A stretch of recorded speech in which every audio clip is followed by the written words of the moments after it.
যখন আমি আমার ঘর থেকে বের হলাম তখন আমার মনে হলো যেন আশেপাশে কিছু অদ্ভুত ঘটছে। হঠাৎ করে আমি দেখলাম পাশের ঘরে থেকে কিছু অদ্ভুত আওয়াজ আসছে। আমি সেই আওয়াজগুলো মনোযোগ দিয়ে শুনতে চেষ্টা করলাম।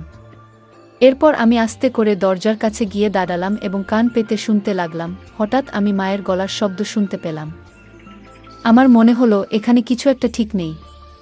আমি ভাবলাম ভেতরে ঠিক কি হচ্ছে সেটা দেখা দরকার। কিন্তু সমস্যা হলো ঘরের দরজা ভেতর থেকে বন্ধ ছিল এবং ঘরে কোনো জানালাও ছিল না।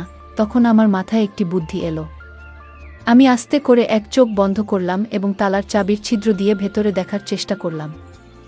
আমি যা দেখলাম তা আমাকে স্তম্ভিত করে দিল। আমি লক্ষ্য করলাম মা এবং চাচা একসাথে এমন কিছু করছেন যা আমার ধারণার বাইরে ছিল। তারা খুব কাছাকাছি বসেছিলেন, যেন কোনো গোপনীয় বিষয় আলোচনা করছেন। মায়ের চোখে অদ্ভুত এক মায়া আর চাচার মুখে একরকম দুষ্টু হাসি ছিল। এই দৃশ্য দেখে আমার হৃদয় ভারী হয়ে উঠল। আমি ভেতরে ভেতরে অস্বস্তি অনুভব করছিলাম। মায়ের এই রূপ আমি আগে কখনো দেখিনি। আমার মনে হতে লাগলো এরকম কিছু তো আমি কখনো ভাবিনি। কিন্তু কেন জানি না, আমার মনে তখন এক অদ্ভুত অনুভূতি হচ্ছিল। ভেতরে যেন একটা অস্বস্তি কাজ করছিল। এরপর আমার মাথায় এক নতুন চিন্তা এলো। চাচার প্রতি মায়ের আচরণ আমাকে গভীরভাবে নাড়া দিয়েছিল। আমিও তো একদিন চাচার সাথে কিছুটা সময় কাটাতে পারি। এক অদ্ভুত উত্তেজনা আমার হৃদয় ছুঁয়ে গেল। নিজেকে প্রমাণ করার জন্য আমারও তো সুযোগ আসতে পারে। আমি ভেতরে ভেতরে ভাবতে লাগলাম কিভাবে এই কাজটা আমি করব। একদিকে ভয় আর অন্যদিকে অজানা ভাবনা। এই দ্বিধার মাঝে আমি ধীরে ধীরে নিজের পরিকল্পনা তৈরি করতে থাকলাম। গল্পের মজা উপভোগ করুন এবং শুনতে থাকুন আমাদের বাংলা অডিও স্টোরি চ্যানেল। বন্ধুরা, যদি এখনও আমাদের চ্যানেল সাবস্ক্রাইব না করে থাকেন তাহলে দয়া করে এখনই সাবস্ক্রাইব করে নিন। আজ আমি আপনাদের নিজের গল্প বলবো। আমার নাম রাগিনী। আমরা শহরে থাকি। আমাদের ছোট্ট পরিবারে আমি আর আমার মা একসাথে থাকি। তবে 2 বছর আগেও আমাদের পরিবারের অংশ ছিলেন আমার বাবা। একটি মর্মান্তিক গাড়ি দুর্ঘটনায় আমরা বাবাকে চিরদিনের জন্য হারাই। বাবার মৃত্যুর খবর শুনে তার খুব ঘনিষ্ঠ বন্ধু মনোজ চাচা আমাদের দেখতে আসেন। কিছুদিন আমাদের সঙ্গে থেকেও যান। তবে জরুরি কাজের কারণে তাকে ফিরে যেতে হয়। যাওয়ার আগে তিনি আমাদের প্রতিশ্রুতি দিয়েছিলেন যে তিনি সবসময় আমাদের পাশে থাকবেন। আমার বাবার মৃত্যুর পর মনোজ চাচাই ছিলেন একমাত্র ব্যক্তি যিনি আমাদের পরিবারের সঙ্গে গভীরভাবে জড়িয়েছিলেন। ছোটবেলা থেকেই তিনি আমাদের বাড়িতে আসতেন। বাবা মায়ের খুব কাছের বন্ধু ছিলেন।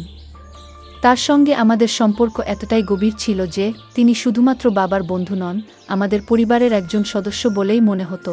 আমি যখন ছোট ছিলাম তখন মনোজ চাচা প্রায়ই আমাদের বাড়িতে আসতেন এবং আমার জন্য চকলেট নিয়ে আসতেন। আমি খুশিতে তার গলায় ঝাঁপিয়ে পড়তাম এবং তার সঙ্গে খেলায় মেতে উঠতাম। তবে এখন আমি 19 বছর বয়সী, বড় হয়ে গেছি।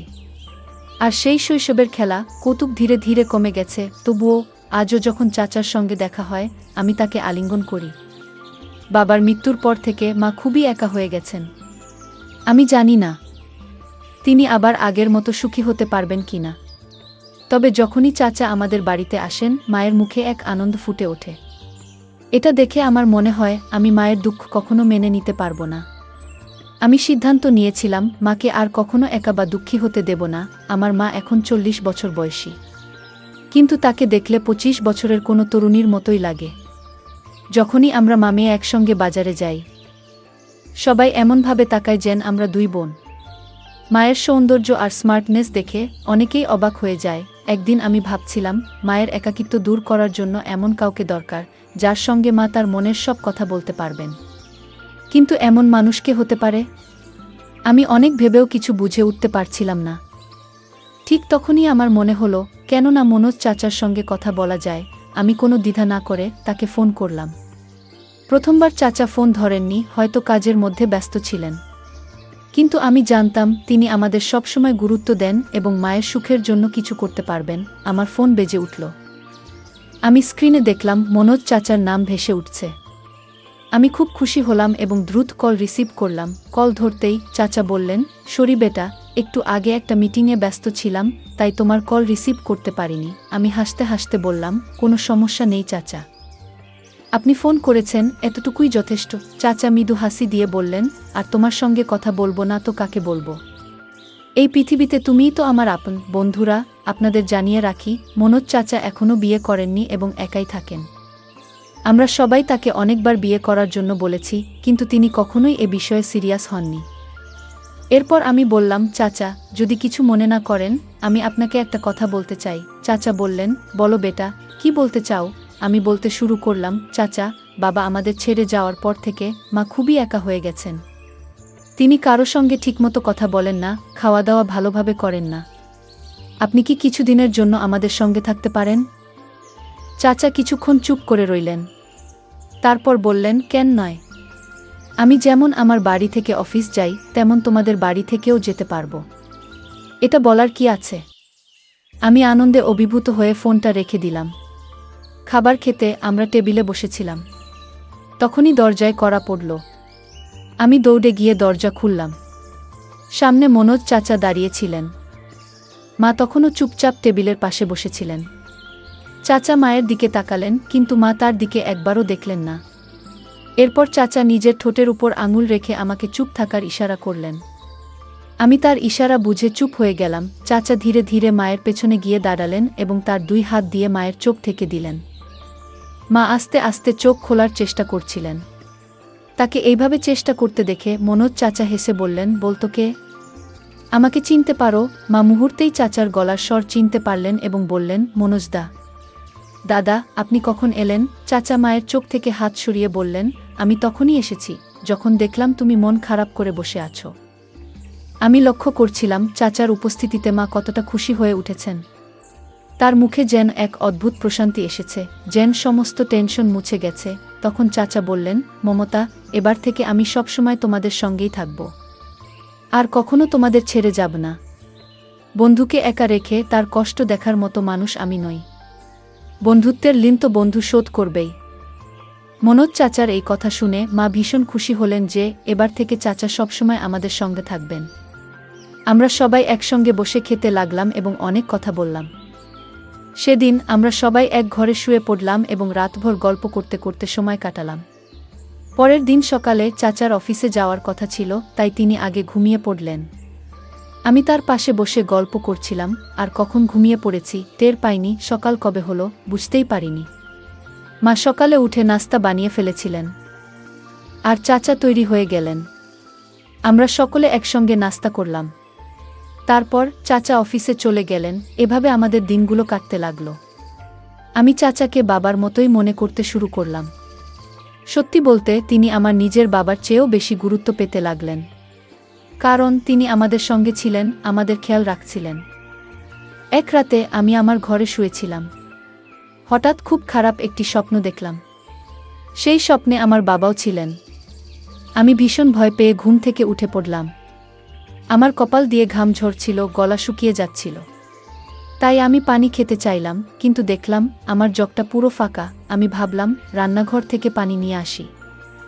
জগটা হাতে নিয়ে ঘরের দরজা খুলে বাইরে বেরোলাম এবং রান্নাঘরের দিকে হাঁটা শুরু করলাম। রাতে আমি পানির জন্য রান্নাঘরে যাচ্ছিলাম। মায়ের ঘর আমার পাশেই ছিল এবং তারপরে মনোজ চাচার ঘর। যখন আমি চাচার ঘরের সামনে দিয়ে যাচ্ছিলাম, তখন একটা মৃদু শব্দ শুনতে পেলাম। প্রথমে ভেবেছিলাম হয়তো চাচা টিভি দেখছেন, তাই বেশি গুরুত্ব না দিয়ে আমি সামনে এগিয়ে গেলাম। কিছুক্ষণ পরে সেই শব্দগুলো আরও স্পষ্ট আর জোরে শোনা গেল। এবার আমার কৌতূহল জাগল। চাচার ঘরের সামনে এসে আমি দাঁড়িয়ে পড়লাম। ভালো করে শোনার চেষ্টা করতেই বুঝতে পারলাম মা যেন কিছু বলছেন।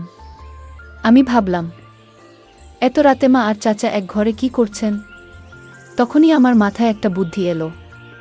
আমি দরজার তালার ছিদ্র দিয়ে ঘরের ভেতরটা দেখার চেষ্টা করলাম।